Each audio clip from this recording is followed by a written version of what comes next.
What's up everyone, this is White Pointer bringing you a video version of one of my top 10 lists published on Game FAQs. This one is the top 10 historic pioneers of video games. If you'd prefer to read this list rather than watch it, the link to the written version is in the description. Have you ever wondered where some of the most popular features and mechanics in games originated from? Then this list is for you. The aim of this list is to bring the beginnings of these features and mechanics to your attention, and you'll notice that the majority of the games on this list, with a couple of exceptions, are not only not commonly recognised as the pioneers of these things, but have themselves seemed to have been forgotten in some obscure part of video game history. If you're at all interested in learning more about the games of yesteryear and how some of them influenced games in the modern day, then you should enjoy this list. I researched each entry in this list for quite some time to make sure I got my facts correct, and even I was surprised at some of the results, as what I thought I knew about video game history was incorrect after all this time. All of my sources are listed in the conclusion of the video. Let's get started!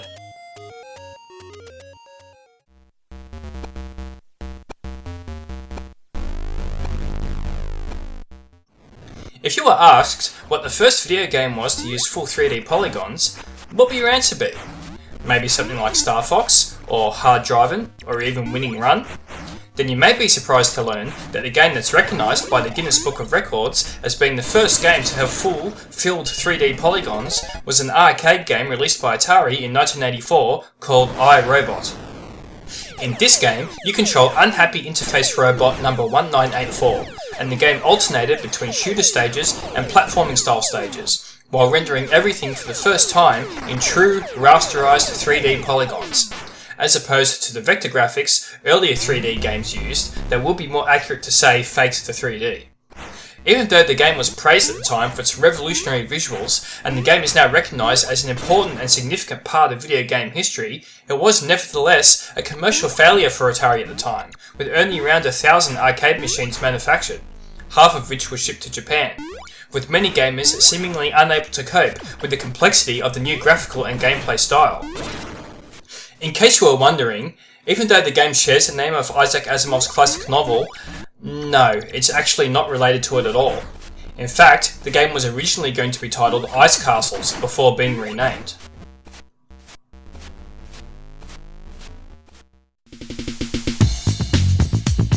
Jumping Flash! What was the first 3D platformer? Well, duh, you might reply. Super Mario 64, obviously. But you know what? That's actually not correct. Recognised in the Guinness Book of Records as the first true 3D platformer was a quirky little 1995 launch title for the original PlayStation, developed by Xanth, called Jumping Flash. In this game, you played as a robotic rabbit thing named Robert, where the aim was to jump around the 3D environment, collecting various items and shooting things with your lasers in order to unlock the level's exit. Unlike what would become the standard for 3D platformers though, Jumping Flash was actually played from a first-person perspective, and to assist with the game's tricky platforming, you could see Robert's feet as he soared through the air, so you could accurately judge where he was going to land. In fact, once you see it in action, it's not a stretch to imagine that even games like Metroid Prime took inspiration from this. A few precursors did come before Jumping Flash, notably titles such as Alpha Waves and Xanth's earlier game Geograph Seal, but both games were missing elements that would come to define what a 3D platformer was. Would it surprise you to learn that Super Mario 64 wasn't even the first 3D platformer that was played from a third-person perspective? That honour goes to a PlayStation game developed by a little Japanese studio named Zing called Floating Runner. However, Super Mario 64 can at least be credited as the first 3D platformer that used an analog control stick, and the first to feature large open 3D environments with non-linear objectives that would actually set the standard for countless games to follow.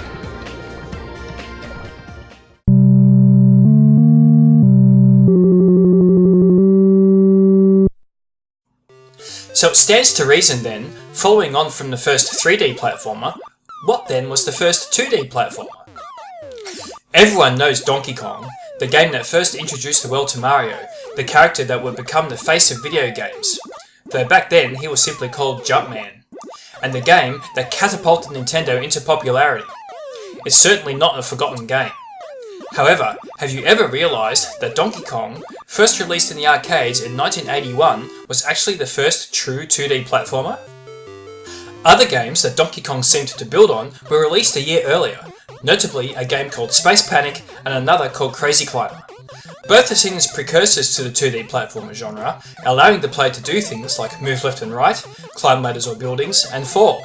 However, they lacked features that are generally part of the modern definition of a platformer, most notably actually being able to jump between platforms. It wasn't until Donkey Kong came along with Jumpman's ability to jump that the 2D platformer was truly born. Of course, Donkey Kong was locked to a single screen at a time, but later that same year we also saw the release of Jump Bug, the first side-scrolling platformer, which actually scrolled both horizontally and vertically. However, we didn't actually see the genre evolve into what we now define as side-scrollers until Namco's Pac-Land released in 1984.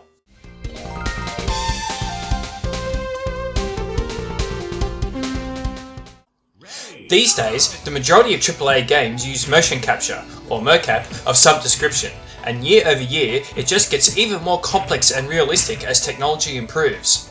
It truly is mind-boggling how this particular feature has evolved from its humble beginnings. But where were those beginnings exactly? For this entry, I actually needed to include two games, because both were released at the same time, and both claimed to be the first video game to use motion capture. That time was November 1994, and the two games were also oddly both fighting games, Sega's Virtua Fighter 2 and Mirage's Rise of the Robots. The two games, however, were presented very differently. Virtua Fighter 2 obviously had true 3D polygonal visuals, while Rise of the Robots used 3D pre-rendered models that were converted to 2D sprites, very similar to how Killer Instinct did it earlier that year. The two games also had very different fates. Virtua Fighter 2 went on to be universally praised, with everything about the game just clicking together perfectly. Rise of the Robots, however, was almost universally panned, with excellent visuals but the gameplay falling short. Virtua Fighter 2 also boasts the first time characters were fully rendered in 3D with texture mapping, and utilised powerful arcade hardware to run the game at almost 60 frames per second at a high resolution with no slowdown. Rise of the Robots likewise claimed that it featured a high level of artificial intelligence that had never been seen in fighting games before, but the end results seemed to fall well short of expectations. At the very least, it's probably safe to say Virtua Fighter 2 was the first game to use motion capture on completely 3D characters, while Rise of the Robots was the first to do it on 2D characters, so both deserve their spot as pioneers of this technology.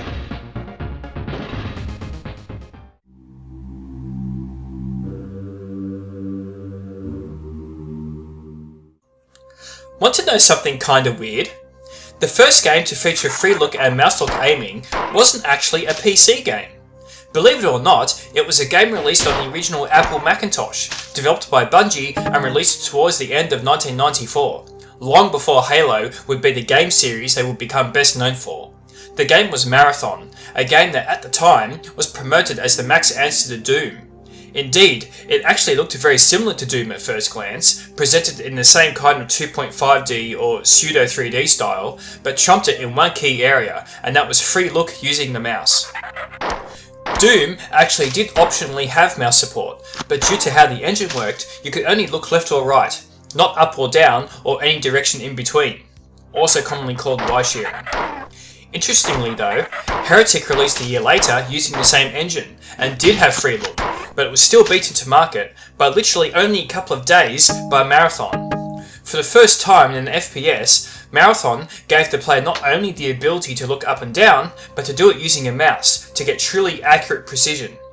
It was, in fairness, still kind of a crude and clunky implementation, and didn't allow you to look completely 90 degrees up or 90 degrees down. It was closer to 45 degrees. But it still did it, and is recognised in the Guinness Book of Records for doing so. Marathon was highly regarded at the time, and was a very successful game for the Mac, going on to spawn 2 sequels. The game was also ported to the short-lived Apple Pippin console, and has also been released on iOS. It has, as well as the 2 sequels, also recently been unofficially ported to modern Windows, Mac and Linux platforms with the blessing of Bungie, using an open source engine called ALF1. So if you're interested, you should check it out.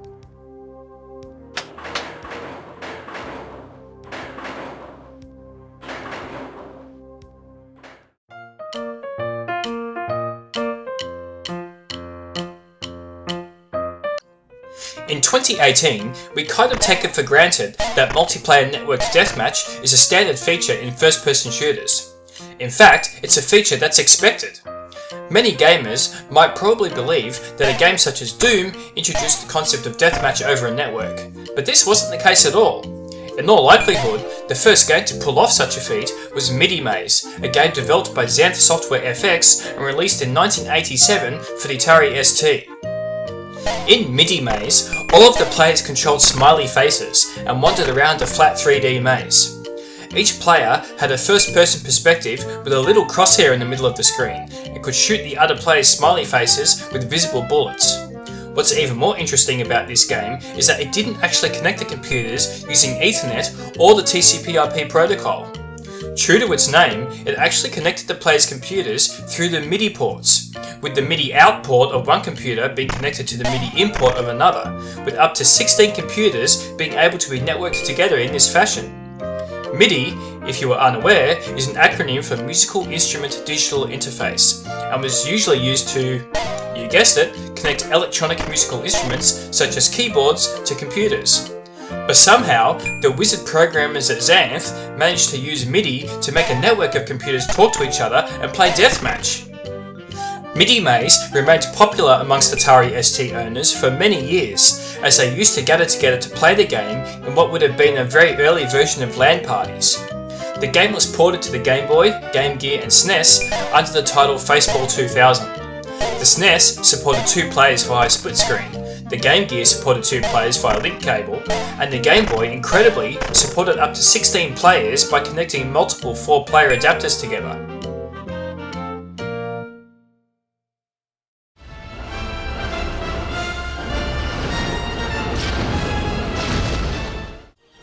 Total Annihilation was a revolutionary game in a number of ways, claiming to be the first real-time strategy game with 3D units and terrain, and featuring massive battles with literally hundreds of units. One often overlooked first for the game though, was that it was the first game to offer downloadable content, and did it way back in 1997, several years before the Dreamcast launched with its built-in modem, and even longer before the original Xbox made it a console standard. Downloadable content, or DLC as it's more commonly called, is more or less a standard for games these days, with developers either offering free or paid content that adds to the base game. Where did it all start though? In the 80s and early 90s, companies like Mattel, the Play Cable for the Intellivision, Control Video Corporation, GameLine for the Atari 2600, Sega, the Sega Channel, and Nintendo, Satellaview, all at some point offered a service that allowed users to download or play entire games over a telephone line, but none of them actually added content to existing games. The concept of adding additional content to a game through a download service can be traced back to Total Annihilation. Beginning in 1997, developers Cavedog started making content for the game freely available to download, including new maps, new single-player missions, and new units, releasing them on a monthly basis. This was in addition to the actual full expansion packs the game received too. Of course, the concept of expanding a game's content was not new in 1997. Expansion packs themselves had existed for a long time, even as far back as 1981, with an expansion pack to the Commodore 64 game Temple of Apshai, though 90s games such as Creatures and Warcraft 2 certainly popularised them. But until Total Annihilation introduced the concept of making the content downloadable over the internet, they were always offered as a separate retail product.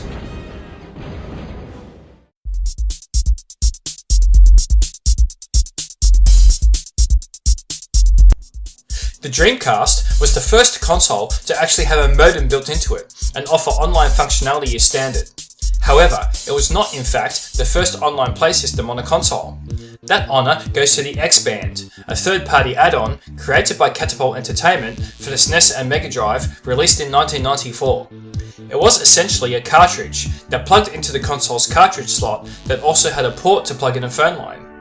The game you wanted to play was then plugged into the top of the X-Band, and when you turned the system on, you were greeted with a very 90s looking menu that allowed you to send and receive messages and actually play games with someone else through the phone line. The way the modem worked was that it essentially hacked the games which it supported, interrupting the usual requests to the system that detected when a second player was added, and sending those requests across the network. In this way, gamers could play online against other gamers in games that were never intended for online play, including the 3 original Mortal Kombat games, NBA Jam, Super Street Fighter 2, Super Mario Kart, and more. However, only about a dozen games on each platform were actually supported, likely due to the complex reverse engineering the X-Band developers needed to do for each cartridge. There was only ever one game released that officially supported the X-Band and was designed partly with online play in mind, and that was the fighting game called Weapon Lord, developed by Visual Concepts. Unfortunately, in 1997, just 3 years after the product launched, the service permanently shut down, with the official reason being it just wasn't popular enough to turn a profit. It possibly was a classic case of being ahead of its time, as no developers, with the exception of Visual Concepts, were interested in supporting the X-Band. But its legacy lives on, as every major console now has a heavy online component and online play. I am Sinistar. Pretty much every modern video game has some form of voice acting in it these days, but have you ever wondered what the first game to feature voice acting actually was? Well, wonder no longer, for I have the answer right here. The game was Sinistar, an arcade game developed by Williams Electronics and released in 1983, although the copyright screen says 1982. At first glance, Sinistar seems like a faster-paced clone of Asteroids, as you pilot a ship through space destroying celestial rocks and alien ships. Everything is going well until you hear the cabinet shout this. Beware, I live. The main antagonist and the game's namesake, Sinistar, then shows up, a large, demonic, robotic skull that tries to eat your ship, and the only way to destroy it is to use the bombs you have collected from destroyed planetoids and ships. If you manage to destroy him, you progress to the next level where you do it all again. Sinistar's menacing, roaring voice was provided by radio personality John DeRemus, and his mouth even moved when he spoke. To enhance the effect of Sinistar's voice, the arcade cabinet was the first to actually have stereo sound, using 2 separate soundboards, one at the front and one at the back. He only had a few lines that he said, but every one of them had you on edge. There were some games that used synthesized voice before this though, most notably the arcade game Berserk and the television game Space Spartans. However, Sinistar was the first game to actually feature a real, recorded human voice that was then digitized. And even to this day, its iconic lines are referenced and quoted in games and other forms of media.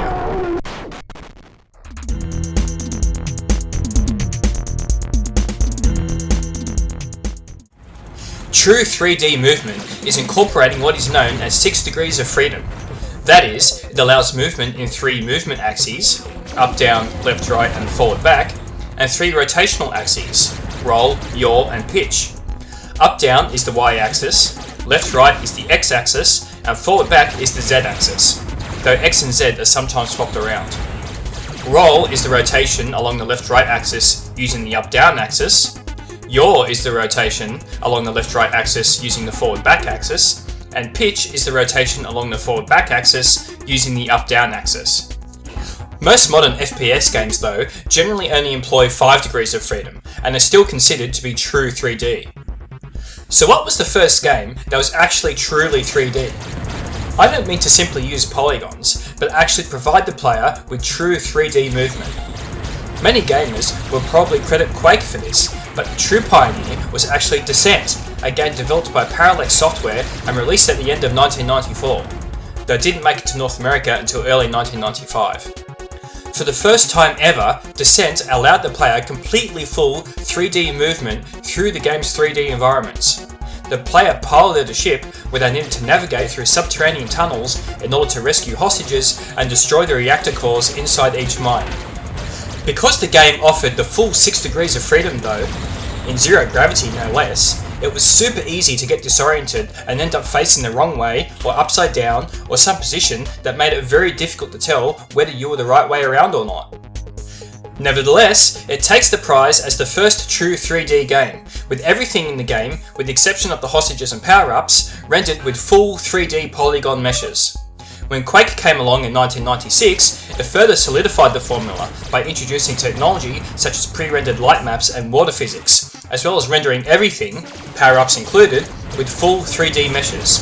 It even had support for early dedicated 3D hardware.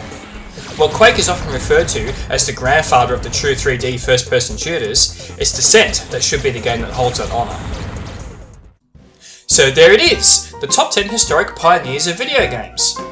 While we take a lot of these features for granted in modern games, it's still important to remember their humble beginnings. Hopefully, you learned something from this list, and even if you didn't, you were at least entertained. I'll leave you here with a few honourable mentions, and also all of the sources I used to compile this list. Did I miss any historic pioneers that you think should have been included? I'd love to hear them. Drop me some comments below and give me a thumbs up if you liked the video. Thanks for watching!